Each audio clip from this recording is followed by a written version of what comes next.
성도 여러분 안녕하세요. 2월 3일 365일 말씀과 함께 시간입니다. 오늘 읽을 성경은 레위기 10장에서 12장까지의 말씀입니다.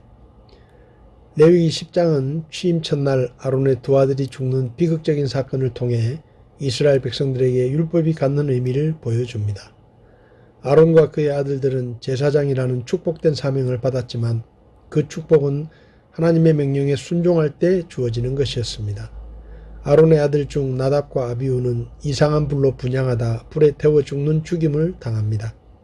이 일을 계기로 하나님은 제사장은 제사를 드릴 때 음주를 금하고 거룩한 음식은 반드시 단옆에서 먹도록 명하십니다. 또한 나답과 아비후의 일로 두려워한 나머지 속죄 제육을 먹지 않고 불살은 엘르아살과 이다말에 대한 모세의 견책이 이어집니다.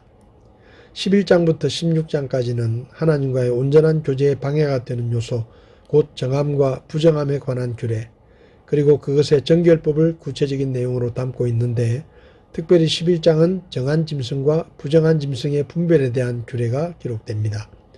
그 가운데 이스라엘 백성들의 정결을 위해 가려야 할 음식에 관한 규례에 대해서 기록합니다. 짐승 중에는 되새김질하고 쪽발인 것만 먹어야 하고 어류 중에는 지느러미와 비늘이 없는 것은 부정한 것으로 먹어서는 안 된다고 합니다. 또한 새와 곤충도 부정한 것과 정결한 것을 나누어 마지막으로 땅에 기는 것 중에 부정한 것을 나누고 있습니다. 하나님의 백성이 타락한 세상과 구별되어야 함을 가르쳐 주는 것으로 하나님의 백성으로 성결한 삶을 살아야 함을 기억해야 할 것입니다. 12장은 11장에 이어 정한 사람과 부정한 사람에 관한 율법이 나오는데 그 가운데 해산한 여인의 정결을 위한 규례입니다. 이 규례는 의식법상의 규례로 당시의 문화적인 배경을 통해 영적인 정결 원리를 가르쳐 줍니다. 해산한 여인은 7일 동안 부정한 자로 취급되어 공동체에서 격리되는데 출산한 여인을 부정하게 취급한 것은 출산 자체가 부정하기 때문이 아닙니다. 그것은 출산 시 발생하는 유출에 의해 주의가 감염되는 것을 피하기 위함으로써 구속사적 의미 때문이었습니다. 인간의 출산과 번성은 원래 창조 때에 주어진 축복이었습니다.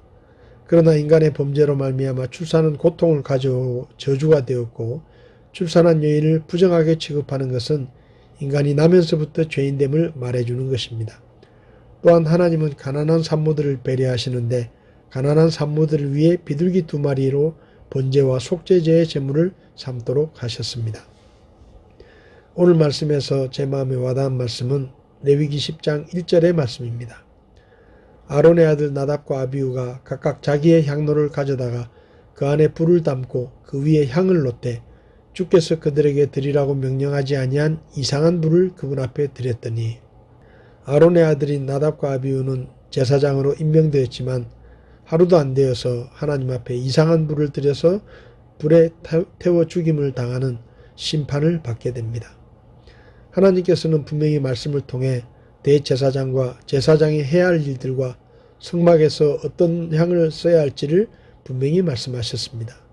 그런데 나답과 아비후는 하나님의 말씀을 잊어버리고 제사장으로 임명돼서 얼마 되지 않아서 이상한 향을 하나님 앞에 드려서 그들은 심판을 받게 됩니다.